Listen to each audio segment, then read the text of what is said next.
మాయమై వెళ్ళిపోయి శ్రీశైలంలో దర్శించినట్టు శరీరం అమ్మది. దాంట్లో పెట్టిరు సంపిర్రు అనేది కర్ణాటక మంత్రి ఆధ్వర్యంలో నడిచింది. అది లే ఒకటేసారి దర్శనం ఇచ్చింది అమ్మ ఈడ ఆడ ఒకటే పరి, అదైతే పక్క ఇన్నాం. ఏంది అటువంటి వాళ్ళని తప్పు పెట్టే అటువంటి అధికారం మనకు లేదు. దాంట్లో కూర్చున్నా కానీ యువతల దర్శనం ఇచ్చారు. అదంతెందుకు ఒకసారి అమ్మ పోయిన తర్వాత శివాలయంలో దర్శనం ఇచ్చారు. నేను అటు పోయిన పటేల్ నిజం.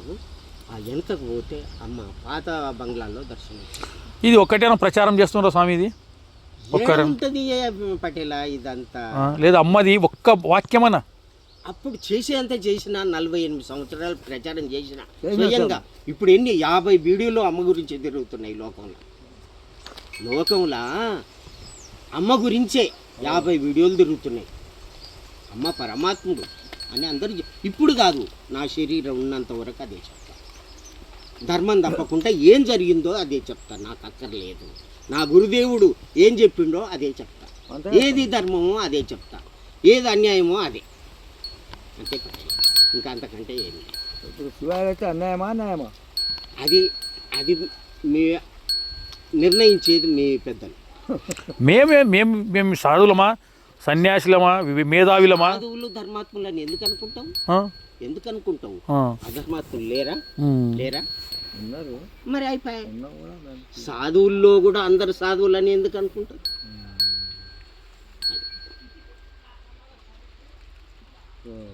స్వామి అయితే ఒంగోలు అసలు ఒంగోలు అతనిది.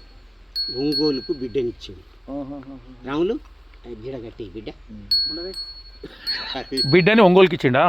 ఒంగోలు క్రిస్టియన్ వాళ్ళు ఇంకా ఎంత పటేలు తెలుసు. అదంతా నేను క్రిస్టియన్ అనంగేంటి ప్రాపర్టీ చేసినట్టు కదా అక్కడ? తెలియదు, నాకు తెలియదు. అక్కడ ఇతని ప్రాపర్ ఎవరు? పెళ్లికి కూడా పోలేదు స్వామి. ఇతని ప్రాపర్ ఎవరు? నెల్లూరు దండిగుంట నెల్లూరు దగ్గర దండిగుంట. ఎన్ని కిలోమీటర్లు అవుతుంది నెల్లూరుకి? అది నెల్లూరుకు 10 కిలోమీటర్లు ఎక్కువ అవుతుండొచ్చు. దండిగుంట వ్యవసాయదారుడా? వ్యవసాయం ఉన్నది వాళ్ళకు. అన్నదమ్ములు ఉండరా? ఉన్నారు. తమ్ముడు ఉన్నాడు ఇప్పుడు. తమ్ముడు ఏమన్నా ఆస్తి ఉండదా? ఉన్నది, ఆస్తి ఉన్నది. ఒకటే బిడ్డనా ఇతనికి? ఒక కొడుకో బిడ్డనా? ఒక బిడ్డ ఒక కొడుకు. మా ఇంట్లో ఉన్నప్పుడు చిన్నగా ఉండ్రి. మీ ఇంట్లో కిరాయికి ఉన్నప్పుడు చిన్నగా ఉండ్రి. పెండ్లమిది ఎవరు? కంబం.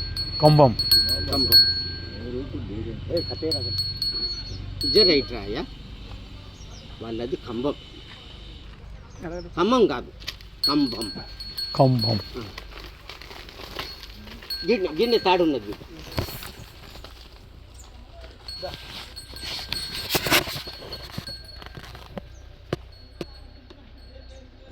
నాకేముంది స్వామి మంచి వ్యక్తిని సూతం అడుగుదాము అక్కడ. అది తర్వాత విషయం. ఇప్పుడు నేను స్వామి తర్వాత కాదు, టైం వచ్చిందంటే 24 గంటలు కిక్అవుట్ అవుతాడు. లేదు ఇప్పుడు ఆడ 24 గంటలు సపోజ్ కిక్అవుట్ అయిననుకో, ఆడ చూసుకునికి ఎంత కావాలి కదా? నిజాయితీ పరుడు, భక్తి ఉండోడు, అమ్మ సేవ చేసేటోడు ఉండాలి. ఆడ సేవ చేసేటోళ్ళు లక్షల మంది ఉన్నారు. అమ్మ బిడ్డలే ఉన్నారు. అంటే ఎందుకు ఏడుండరు? ఉన్నారు, వస్తారు ఉన్నారు. అడ్రస్లని మాకు అడ్రస్లు ఏమక్కర్లేదు. ఆ గురుదేవుడే చూసుకుంటాడని. ఎందుకు లేరు? ఇప్పుడు గుట్ట మీద మొదటి నుంచి తులసమ్మ ఉన్నది. మొదటి ఇప్పటి నుంచి కాదు, బాలమనమ్మ ఉన్నది. ఆమె మొగని ఇచ్చిపెట్టింది, వచ్చింది. తర్వాత కొడుకు వచ్చిండు. అమ్మ యొక్క ఇదితోటి వచ్చిన వాళ్ళు.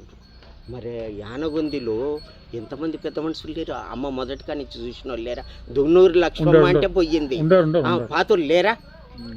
మరి నేనెంతటోని పటేలా? నేను ఎక్కడి నుంచో వచ్చి అమ్మాని వచ్చిన స్వామి. నాకు కూడా 62 ఏం లేదు, మాకు కూడా గుర్తుండది. ఏమంటే మేము మీలాగా ఆడ 24 గంటలు ఆడ ఉండి అమ్మ సేవలో లేము మేము.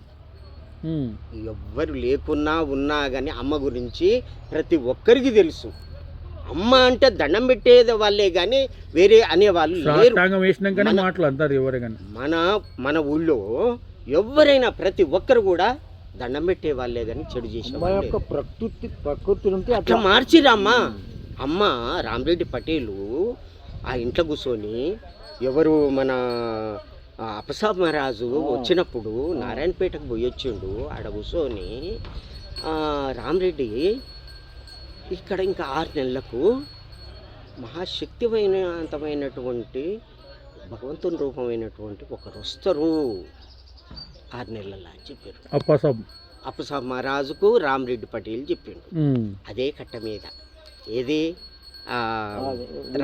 రాగి చెట్టు 6 నెలలు అయింది. అమ్మ వచ్చిర్రు, చిన్న పిల్ల పైన కూర్చున్నారు. ఈ పిల్ల మొగనిషి పెట్టి వచ్చింది, మొగుడు గుర్తు వచ్చింది, వాళ్ళకి భయపడి వచ్చింది.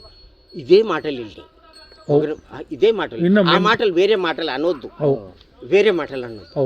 రాళ్ళతో కుట్టిరు, అది చేసారు, ఇది చేసారు. తర్వాత యాడికి కొట్టుకు దోలిరు. రామరెడ్డి పటేల్ తోలిండు. ఏంది ఇట్లా ఎందుకు వచ్చింది ఇది అంటే వాళ్ళ అన్న జ్ఞానేశ్వర్ తోలిపోయిండు. గుట్ట మీద ఎవరుండేది? ఒక ఆయన నా లెక్కన బట్టలు కట్టుకొని పైన ఉండేది, ఏదో అటు ఇటు తిరిగేది, వచ్చేది, ఇది ఉండేది. నాకు బాగలేదు, నా మనసు బాగలేదు, నా శరీరం అమ్మ చూడు, నేను ఒక యోగిని అని చెప్పలే, ఈ సాధువు నన్ను బాగు చేస్తాడేమో అని పోయిందమ్మ. అమ్మ కూర్చుంటే గంటల కొద్ది కూర్చున్నది ధ్యానంలో. ఆయన అర్ధగంట కూడా కూర్చోక వెళ్ళిపోయాడు. అప్పటి నుంచి అందరూ కూడా అమ్మ దైవ లక్షణం ఉన్నది అని దుగునూరు లక్ష్మమ్మ ఏంది, వీళ్ళు పెద్ద మనుషులు ఏంది, వీళ్ళందరూ కూడా ఆడ కూర్చొని అమ్మ మీరుండు రే మేము రక్షణ చేస్తాం.